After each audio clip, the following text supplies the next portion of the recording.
good. Ran very good. Now we're going to check how dirty this water is, Gail.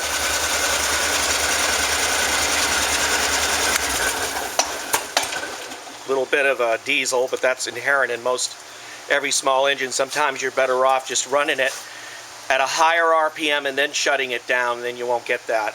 That's just, they usually have a pin in there that turns on and shuts down during the, when you turn it off, it'll actually go out and keep gas from pouring into your venturi of your carburetor. But in some cases it still does that. But other than that, Gail, this machine ran just fine, did a beautiful job, suction heat, as you could see by the video.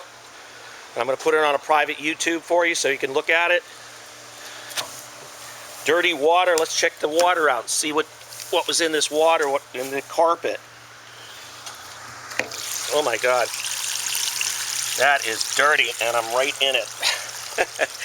All right, well I should have put a lead hose, but at this time that's how dirty the water is. The rest of this water will be dumped and I'll have to put another hose on this to deflect it out into the corner of the yard. But at any rate, this ran well. You know, sometimes things happen where when you start an engine, it might be a little bit boggish for whatever reason. 99.99% of all my Kohler engines always start up right away, and I have like 0 problems out there in the field. These are very reliable engines. All right, so we'll see you on Tuesday, Gail. Take care. Thank you. Bye.